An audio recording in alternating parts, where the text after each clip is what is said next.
നമസ്കാരം. ജ്യോതിഷ തൽപരരായ എല്ലാ സുഹൃത്തുക്കൾക്കും ശ്രീഭദ്ര ജ്യോതിഷത്തിലേക്ക് സ്നേഹം നിറഞ്ഞ സ്വാഗതം. നമ്മൾ 2025 മാർച്ച് മാസം 29-ാം തീയതി നടക്കുന്ന ശനിയുടെ രാശി മാറ്റത്തെക്കുറിച്ചാണ് കഴിഞ്ഞ ഏതാനും അധ്യായങ്ങളിലായിട്ട് ചർച്ച ചെയ്തുകൊണ്ടിരുന്നത്. അപ്പോൾ ശനി കുംഭം രാശിയിൽ നിന്ന് മീനം രാശിയിലേക്കാണ് ഈ മാർച്ച് മാസത്തിൽ സ്ഥാനം മാറാൻ പോകുന്നത്. അപ്പോൾ മീനരാശി എന്ന് പറയുന്നത് ശനിയുടെ സമനായ വ്യാഴത്തിൻ്റെ രാശിയാണ്. മീനരാശിയിലേക്ക് ശനി മാറുമ്പോഴുണ്ടാകുന്ന 11 രാശികളുടെയും ഫലം നമ്മൾ കഴിഞ്ഞ അധ്യായത്തിൽ വിശദീകരിച്ചു. ഇനി നമുക്ക് നോക്കാനുള്ളത് ഏത് രാശിയുടെ 5-ാം ഭാവത്തിലാണ് ഈ ശനി വന്നെത്തുന്നത് എന്നുള്ളതാണ്. അത് വിശാഖം 4-ാം പാദം, അനിഴം, തൃക്കേട്ട എന്നീ നക്ഷത്രങ്ങൾ ഉൾപ്പെടുന്ന വൃശ്ചിക കൂറിൽപ്പെട്ട ആളുകൾക്കാണ് ശനി 5-ലൂടെ സഞ്ചരിക്കുന്നത്. ഏതാണ് മീനം രാശിയിലേക്ക് മാറുമ്പോൾ ശനി 5-ാം ഭാവത്തിൽ എത്തിച്ചേരുന്നത് വിശാഖം അവസാന പാദം, അനിഴം, തൃക്കേട്ട എന്നീ നക്ഷത്രങ്ങളിൽ ജനിച്ചവർക്കാണ്. അപ്പോൾ 5-ാം ഭാവത്തിൻ്റെ പ്രത്യേകത എന്താണ്? നമ്മൾ ഭാവഫലം നോക്കുമ്പോൾ പ്രജ്ഞ, പ്രതിഭ, മേധ, വിവേകശക്തി, പുരാതനം പുണ്യം, മന്ത്രാമാത്യതനൂജ, പഞ്ചമഭാത്, സൗമനസ്യം അഭിചിന്യം. അതാണ് പഞ്ചമഭാത് എന്ന് പറഞ്ഞാൽ 5-ാമത്തെ ഭാവം. എന്തൊക്കെയാണ്? പ്രജ്ഞ, പ്രതിഭ, മേധ, വിവേകശക്തി, പുരാതനം, പുണ്യം. അപ്പോൾ നമ്മളങ്ങനെ നോക്കുമ്പം ബുദ്ധിയുമായിട്ട് ബന്ധപ്പെട്ട കാര്യങ്ങളെയാണ് 5-ലെ ശനി ബാധിക്കുന്നത്. വലിയ ദോഷങ്ങൾ ഉണ്ടാകുമോ എന്ന് ചോദിച്ചാൽ, ഇപ്പോൾ കണ്ടകശനിയിലോ ഏഴരശനിയിലോ ഉള്ള ആളുകൾക്കുണ്ടാകുന്നത് പോലുള്ള കഠിന ദോഷങ്ങളൊന്നും ഉണ്ടാവുകയില്ല. പക്ഷേ ഭാഗ്യഭ്രംശം അല്ലെങ്കിൽ ഭാഗ്യത്തിന് കുറവ് ഉണ്ടാകാം. ഒരു ഭാഗ്യം നമ്മളിലേക്ക് എത്തിച്ചേർന്നാലും അത് പൂർണ്ണമായിട്ടും നമുക്കതിൻ്റെ ഫലം അനുഭവിക്കാൻ പറ്റാതെ വരിക.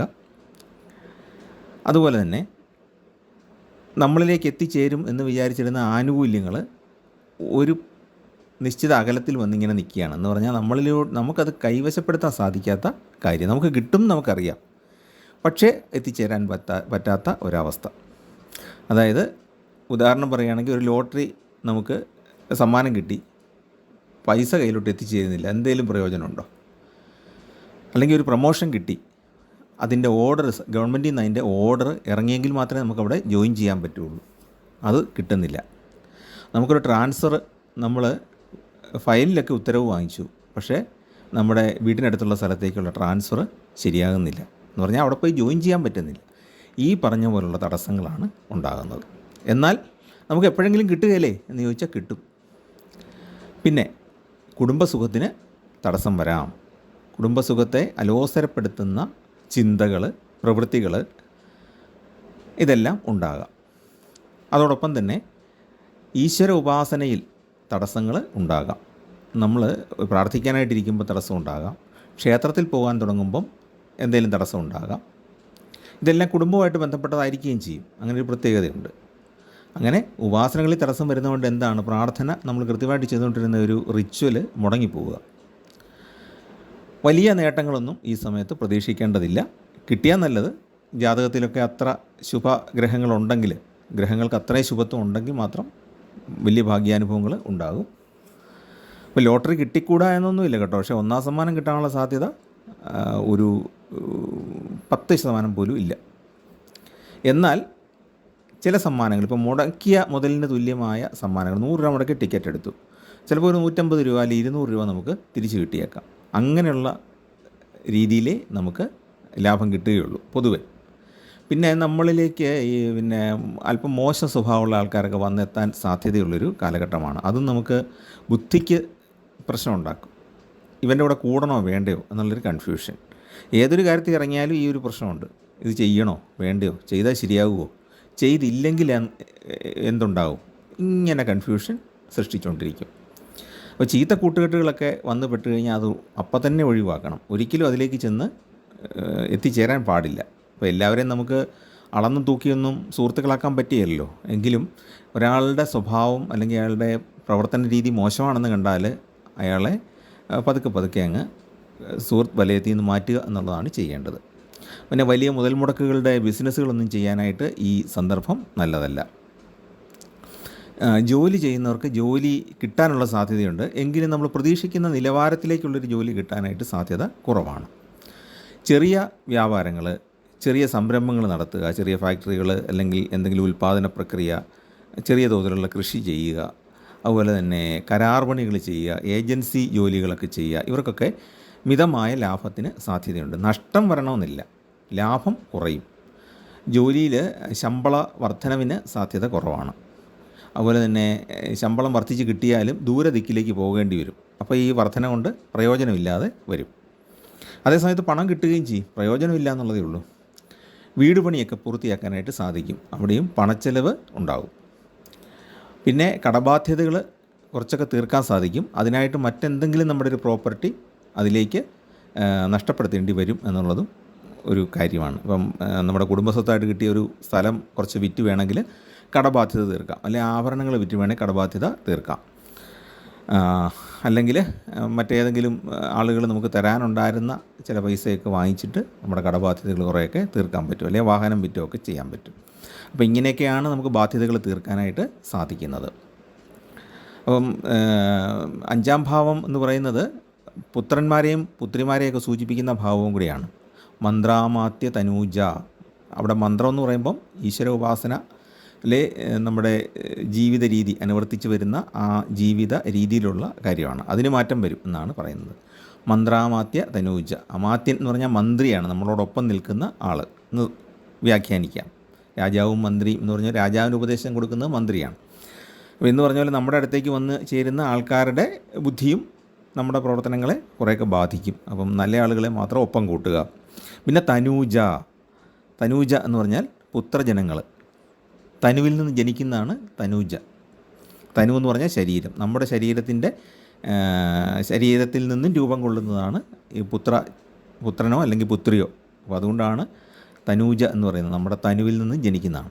അപ്പോൾ അതുകൊണ്ട് തന്നെ അവർക്ക് നമ്മുടേതായ കുറേ ക്യാരക്ടറിസ്റ്റിക്സ് ഉണ്ടായിരിക്കും. അവരിൽ ഈ 5-ാം ഭാവത്തിലെ ശനി മൂലം, 5-ാം ഭാവം എന്ന് പറഞ്ഞാൽ സന്താനഭാവമാണ്, സന്താനഭാവത്തിലേക്ക് ശനി വരുമ്പോൾ സന്താനങ്ങളുടെ പ്രവൃത്തി മൂലം നമുക്ക് ദുഃഖമുണ്ടാകാൻ സാധ്യതയുണ്ട്. അതായത് മനസ്സിനെയും ബാധിക്കും, പുത്രജനങ്ങളെയും ബാധിക്കും ഈ ശനി. അപ്പോൾ പുത്രജനങ്ങളുടെ പ്രവർത്തനത്തിലുള്ള വൈകല്യം കൊണ്ട് എന്ത് സംഭവിക്കും? നമ്മുടെ മനസ്സിന് ദുഃഖമുണ്ടാകാം. അപ്പം അങ്ങനെ ആ രീതിയിലാണിത് നമുക്ക് വ്യാഖ്യാനിച്ച് പോകാൻ പറ്റുന്നത്. 5-ൽ ശനി എന്ന് പറഞ്ഞാൽ മാരകദോഷമുള്ളൊരു ശനിയൊന്നുമല്ല, പ്രത്യേകിച്ച് വ്യാഴക്ഷേത്രത്തിൽ നിൽക്കുന്ന ശനി ആയതുകൊണ്ട് മാനസിക രോഗമോ അല്ലെങ്കിൽ അങ്ങനെയുള്ള വൈകല്യങ്ങളോ ഒന്നും ഉണ്ടാകാനുള്ള സാധ്യത ഇല്ല. അതുപോലെ അമിതമായിട്ട് പണച്ചെലവൊന്നും ഉണ്ടാകണമെന്നില്ല. പക്ഷേ പണം ചിലവാകും. പണം കിട്ടിയാലും അത് പൂർണ്ണമായിട്ട് ഉപയോഗപ്പെടുത്താൻ പറ്റാതെ വരിക. പിന്നെ മറ്റൊന്ന് എന്താണ്, ഒരു സ്ഥലത്തെ ഡെപ്പോസിറ്റ് എടുത്ത് വേണം അടുത്ത സ്ഥലത്തെ കടം തീർക്കാൻ. ആ രീതിയിൽ അപ്പം ആ ഡെപ്പോസിറ്റ് കൊണ്ട് നമുക്ക് ഉദ്ദേശിച്ച കാര്യം സാധിക്കുന്നില്ല. അതുപോലെ തന്നെ വലിയ തോതിലുള്ള ഒരു ലാഭത്തിന് സാധ്യത തീരെ കുറവാണ്. അതേസമയത്ത് ജോലി കിട്ടും, വിവാഹം നടക്കുകയില്ലെന്നില്ല. ദശാകാലം നല്ലതാണെങ്കിൽ വിവാഹം നടക്കാനുള്ള സാധ്യതയും ഉണ്ട്. അപ്പോൾ ഇത്രയും കാര്യങ്ങളാണ് നമുക്ക് പൊതുവായിട്ട് പറയാൻ സാധിക്കുന്നത്. പിന്നെ മറ്റൊന്ന് സൗമനസ്യമാണ്, നമ്മുടെ പെരുമാറ്റത്തിൽ നമ്മുടെ ഔദാര്യം അല്ലെങ്കിൽ സുമനസ്സ്, നല്ല മനസ്സ്. അപ്പോൾ ഈ നല്ല മനസ്സ് എന്ന് പറയുമ്പം 5-ാം ഭാവത്തിൽ ശുഭഗ്രഹങ്ങൾ നിൽക്കുന്ന സമയത്താണെങ്കിൽ നമ്മൾ നല്ല ഔദാര്യശീലം, മറ്റുള്ളവർക്ക് സഹായങ്ങൾ നമ്മൾ ചെയ്തു കൊടുക്കും. അതുപോലെ തന്നെ നമുക്കും ഒരുപാട് ദൈവാനുഗ്രഹങ്ങൾ ആ സമയത്ത് കിട്ടുന്നതാണ്. 5-ൽ വ്യാഴം നിൽക്കുന്ന സമയമാണെങ്കിൽ, അല്ലെങ്കിൽ 5-ൽ ശുക്രൻ വരുന്നു, അങ്ങനെയൊക്കെ ആണെങ്കിൽ. അതല്ല എന്നുണ്ടെങ്കിൽ, അതിപ്പം പാപഗ്രഹമായ ശനി 5-ൽ വരുമ്പോൾ, ശനി നമ്മൾ നേരത്തെ പറഞ്ഞ പോലെ തന്നെ പല കാര്യങ്ങളിൽ നമുക്ക് ആത്മബോധം അല്ലെങ്കിൽ ഉൾക്കാഴ്ച നൽകുന്ന ഒരു ഗ്രഹമാണ് ശനി. അപ്പോൾ ശനി ഒരിക്കലും നേരിട്ടല്ല അനുഗ്രഹങ്ങൾ തരുന്നത്, ഒത്തിരി ഇൻഡയറക്റ്റ് ആയിട്ടുള്ള അനുഗ്രഹങ്ങളാണ് ശനി തരുന്നത്. അതായത് ഒരു കാര്യം നമ്മളെ മനസ്സിലാക്കിയിട്ട് അതിൻ്റെ ഫലം തരിക. അപ്പം നമ്മൾ പിന്നെ എന്തെങ്കിലും ഒരു കാര്യം ചെയ്തു, അതിനൊരു നെഗറ്റീവ് ഫലം ഉണ്ടായെങ്കിൽ ആദ്യം 2 ചെറിയ അടി തന്നിട്ട് നമുക്ക് ആ കാര്യം ചെയ്ത് തീർത്തു എന്നുള്ളതിൻ്റെ ഗിഫ്റ്റ് കിട്ടുകയുള്ളൂ. അപ്പോൾ നമ്മൾ പലപ്പോഴും തെറ്റിദ്ധരിക്കാറുണ്ട്, നമ്മൾ നല്ല കാര്യം ചെയ്തിട്ട് നമുക്ക് ഫലം കിട്ടിയില്ലല്ലോ എന്നുള്ളത്. അപ്പം ശനിയുടെ ഒരു കാര്യം എന്ന് പറഞ്ഞാൽ, ശനി ഒരു നീതിപാലകൻ പോലെയാണ്. കൃത്യമായ കാര്യങ്ങൾ കൃത്യസമയത്ത് കൃത്യമായ രീതി ചെയ്താൽ മാത്രമേ ശനി നമുക്ക് അതിൻ്റെ ഗുണഫലം പൂർണ്ണമായിട്ടും തരുള്ളൂ. ചെറിയ തെറ്റുകൾ പോലും അവിടെ ചോദ്യം ചെയ്യപ്പെടും. അപ്പോൾ ശനി ഒരു മനുഷ്യനൊന്നുമല്ല, എങ്കിൽ പോലും ആ എലമെൻറ്റ് അങ്ങനെയാണ് പ്രവർത്തിക്കുന്നത് പ്രപഞ്ചത്തിൽ. അപ്പോൾ ഇതൊക്കെയാണ് നമുക്ക് പൊതുവേ ഈ വൃശ്ചികക്കൂറുകാരുടെ, അതായത് വിശാഖം 4-ാം പാദം, അനിഴം, തൃക്കേട്ട എന്നീ നക്ഷത്രക്കാർക്ക് ശനിയുടെ മീനൻ രാശിയിലേക്കുള്ള മാറ്റം കൊണ്ടുണ്ടാകുന്ന ഫലങ്ങൾ. ഒരു 2.5 വർഷം വൃശ്ചികക്കൂറുകാർക്ക് ഏറിയോ കുറഞ്ഞോ ഈ ഫലങ്ങളായിരിക്കും അനുഭവിക്കാൻ ഇടയുള്ളത്. ജാതകത്തിലെ ഫലമനുസരിച്ച്, ജാതകത്തിലെ ഗ്രഹനില അനുസരിച്ചൊക്കെ കുറച്ച് വ്യത്യാസം വരും. ഇപ്പം നിലവിലുള്ള ദശാകാലം അനുസരിച്ച് കുറച്ച് വ്യത്യാസങ്ങൾ വരാം. ഇപ്പം വ്യാഴദശയാണ് അല്ലെങ്കിൽ ശുക്രദശയാണ്. അപ്പം നമ്മൾ നോക്കേണ്ടത് എന്താണ്? ഇപ്പം വ്യാഴദശ ആയതുകൊണ്ട് മാത്രം ഫലം കിട്ടണമെന്നില്ല. വ്യാഴം ഒരു ശുഭരാശിയിലാണ് നിൽക്കുന്നതെങ്കിൽ നമുക്ക് ഫലം കിട്ടും. അതുപോലെ ശുക്രൻ അനുകൂലമായൊരു രാശിയിലാണ് നിൽക്കുന്നതെങ്കിൽ നമുക്ക് അതിൻ്റേതായ കുറേ അനുഗ്രഹങ്ങൾ കിട്ടും. ഇല്ലെങ്കിൽ ഇപ്പോൾ ശുഭഗ്രഹമാണെങ്കിൽ പോലും അതിൻ്റെ സ്ഥാനം മോശമാണെങ്കിൽ ആ ദശാകാലത്ത് ഉദ്ദേശിക്കുന്ന ഫലം കിട്ടുകയില്ല എന്നുള്ളത് മറ്റൊരു കാര്യം. ഏതായാലും ശനിയുടെ ഫലങ്ങൾ ഈ രീതിയിലാണ് വരുന്നത്. അപ്പം വൃശ്ചികൻ രാശിക്കാരെ സംബന്ധിച്ചിടത്തോളം വ്യാഴം 8ലേക്ക് പോവും ഈ 2025 ആകുമ്പോഴത്തേക്കും. വൃശ്ചികം, ധനു, മകരം, കുംഭം, മീനം, മേടം, ഇടവം, മിഥുനം എന്ന് പറയുമ്പോൾ അഷ്ടമ വ്യാഴം വരും. ഏതാണ്? മെയ് മാസം ആകുമ്പോഴത്തേക്കും. അപ്പോൾ എന്ത് ചെയ്യും? ശനിയുടെ ദോഷങ്ങൾ കുറച്ചുകൂടെ വർദ്ധിക്കും, അതായത് ദൈവാധീനം കുറയും. പക്ഷേ ആ സമയത്തും മാരക ദോഷങ്ങൾ ഉണ്ടാകുകയില്ല. കാരണം വ്യാഴക്ഷേത്രത്തിൽ ശനി നിൽക്കുന്നത് കൊണ്ട്, അതുപോലെ തന്നെ ശനിയുടെ സമഗ്രഹമാണ് വ്യാഴം എന്നുള്ളത് കൊണ്ട് ശത്രുതയൊന്നുമില്ലല്ലോ, ശത്രുക്ഷേത്രത്തിലൊന്നും അല്ലല്ലോ. അതുകൊണ്ട് ആ ശനി കുറേ ഗുണഫലങ്ങൾ നൽകും, പൂർണ്ണമായും ദോഷഫലങ്ങളല്ല എന്നുള്ളതും മനസ്സിലാക്കുക. ഇതാണ് നമുക്ക് ചുരുക്കത്തിൽ പറയാവുന്നത്. അപ്പോൾ അതിനെപ്പറ്റി നമ്മൾ ഫലദീപികയിലെ ഒരു ശ്ലോകം കൂടെ പറയുന്നത് എന്താണ്? സ്ത്രീബന്ധർത്ഥപ്രണാശം ദ്രവിണമതിസുത പ്രച്യുതിം സർവസൗഖ്യം എന്നാണ് പറയുന്നത്. അതായത് നമ്മുടെ സമ്പത്തിനും സ്വത്തിനും കുറവുണ്ടാവും, അല്ലെങ്കിൽ അതിൽ അല്പം ഡാമേജുകൾ ഉണ്ടാകും. ദ്രവിണമതി എന്ന് പറഞ്ഞാൽ ബുദ്ധിക്ക് പ്രശ്നം ഉണ്ടാകാം എന്ന് പറഞ്ഞാൽ ബുദ്ധിക്ക് കുറവ്, അല്ലെങ്കിൽ നമ്മുടെ ഉപദേശിക്കുന്ന ആൾക്കാരിൽ നിന്നുള്ള മോശമായ ഉപദേശം. അതുപോലെ സുത, നമ്മുടെ മക്കൾ മുഖേന നമുക്ക് ദുഃഖം ഉണ്ടാകാം. അപ്പോൾ ഇത്രയും കാര്യങ്ങളൊക്കെയാണ് ഫലദീപികയിലും പറഞ്ഞിട്ടുള്ളത്. പ്രച്യുതി എന്ന് പറഞ്ഞാൽ വീഴ്ചകൾ ഉണ്ടാകാം. നമ്മൾ വ്യാപാരത്തിലാണെങ്കിലുമൊക്കെ പെട്ടെന്ന് ഒരു കുറവുണ്ടാകുക. അതുപോലെ ഷെയർ മാർക്കറ്റിലൊക്കെ പണം നിക്ഷേപിച്ചവർക്ക് അത് കിട്ടാതെ വരിക, അല്ലെങ്കിൽ വില അമിതമായിട്ട് ഇടിഞ്ഞു പോവുക, ഇങ്ങനെയുള്ള കാര്യങ്ങളൊക്കെ സംഭവിക്കുക. അതൊക്കെ വേഴ്സ്റ്റ് കേസിൽ, ഏറ്റവും മോശമായ സാഹചര്യത്തിൽ മാത്രമേ അത്രയും കൂടുതലായിട്ടുള്ള ഫലങ്ങളൊക്കെ ഉണ്ടാകുന്നുള്ളൂ. സാമാന്യഗതി മീനൻ രാശി നിൽക്കുന്ന ശനി അത്രയ്ക്കൊന്നും ദോഷകാരകനല്ല. കണ്ടമാനം നമ്മളെ അടിയോടെ പറിച്ചുകൊണ്ട് പോകുന്ന ദോഷമൊന്നും ചെയ്യില്ല എന്നുള്ളത് ഉറപ്പാണ്. അപ്പോൾ ഏകദേശം ഒരു 80% ഈ പറയുന്ന ഫലങ്ങളായിരിക്കും ഈ വിശാഖം, അനിഴം, തൃക്കേട്ട നക്ഷത്രക്കാർക്ക് അനുഭവപ്പെടാൻ ഇടയുള്ളത്. അപ്പോൾ എല്ലാവരും നന്നായിട്ട് പ്രാർത്ഥിക്കുക.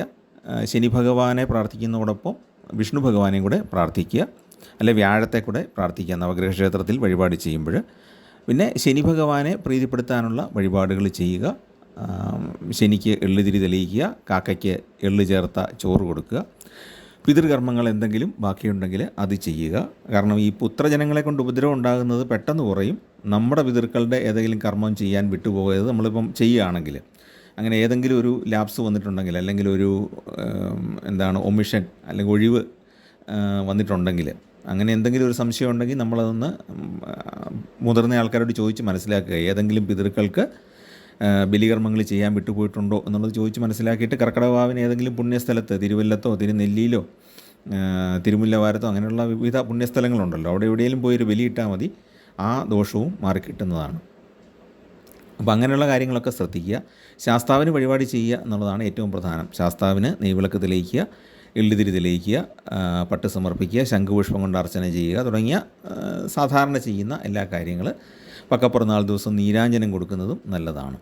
അപ്പോൾ നമ്മൾ ഈ ഏഴരശനി, കണ്ടകശനി ഉള്ള അത്രയും ബുദ്ധിമുട്ടുകൾ ഈ സമയത്ത് വരുന്നില്ല എന്നുള്ളത് കൊണ്ട് പലപ്പോഴും ശ്രദ്ധിക്കാതെ പോകും. 5ലെ ശനിയുടെ ദോഷങ്ങൾ അത്ര ശ്രദ്ധിക്കാതെ പോകും. ഇടയ്ക്കിടയ്ക്ക് തടസ്സവും പൈസയ്ക്ക് ബുദ്ധിമുട്ടൊക്കെ വരുമ്പോൾ മാത്രമാണ് നമ്മളതിനെപ്പറ്റി കൂടുതൽ ബോധവാന്മാരാകുന്നത്. അപ്പോൾ എന്താണെങ്കിലും എല്ലാവർക്കും നല്ല ഒരു കാലഘട്ടം തന്നെ ജീവിതത്തിൽ ഉണ്ടാകട്ടെ എന്ന് പ്രാർത്ഥിക്കുന്നു. രോഗാദി ദുരിതങ്ങൾ എന്തെങ്കിലും ഉണ്ടെങ്കിൽ മഹാദേവന് കൂവളമാല സമർപ്പിക്കുക. മനസ്സിന് പ്രയാസം ഉണ്ടാകുന്ന ഘട്ടങ്ങളിൽ ധാര വഴിപാട് സമർപ്പിക്കുക. ഇത് രണ്ടും വളരെ ഗുണപ്രദമാണ്. രോഗങ്ങൾ പെട്ടെന്ന് കുറയുകയും മനസ്സിൻ്റെ പ്രയാസങ്ങൾ പെട്ടെന്ന് കുറയുകയും ചെയ്യും. അപ്പോൾ നമുക്ക് ആ ദുഃഖാനുഭവങ്ങൾ നല്ല രീതിയിൽ കുറയ്ക്കാനായിട്ട് സാധിക്കും. പിന്നെ ശനിയുടെ ഫലങ്ങളെന്ന് പറയുന്നത് പൂർണ്ണമായിട്ട് ഒഴിവാക്കാൻ നമുക്ക് ആർക്കും മാർഗ്ഗമില്ലാത്തത് കൊണ്ട് തന്നെ ഒരു പരിധി വരെ അത് അനുഭവിച്ച് മുന്നോട്ട് പോവുക. അതിനെ എങ്ങനെയാണ് നമുക്ക് ബുദ്ധിമുട്ടില്ലാതെ ഉപയോഗപ്പെടുത്താൻ പറ്റുന്നത്, അല്ലെങ്കിൽ കുറേയെങ്കിലും ഗുണകരമായിട്ട് ഉപയോഗപ്പെടുത്താൻ പറ്റുന്നത് എന്നുള്ളത് പ്രാർത്ഥനയോട് കൂടി ചിന്തിക്കുക. അപ്പോൾ നമ്മുടെ ജീവിതം വളരെ പോസിറ്റീവാകും. ചാനൽ ഇഷ്ടപ്പെട്ടെങ്കിൽ ദയവായിട്ടൊന്ന് സബ്സ്ക്രൈബ് ചെയ്യുക. നിങ്ങളുടെ സുഹൃത്തുക്കൾക്കും ബന്ധുക്കൾക്കും പരിചയക്കാർക്കും ഒക്കെ ഒന്ന് ഷെയർ ചെയ്ത് കൊടുക്കുക. സഹപ്രവർത്തകർക്കൊക്കെ ഒന്ന് ഷെയർ ചെയ്ത് കൊടുക്കുക. എല്ലാവർക്കും നന്മയുണ്ടാകട്ടെ എന്ന് പ്രാർത്ഥിക്കുന്നു. നമസ്കാരം.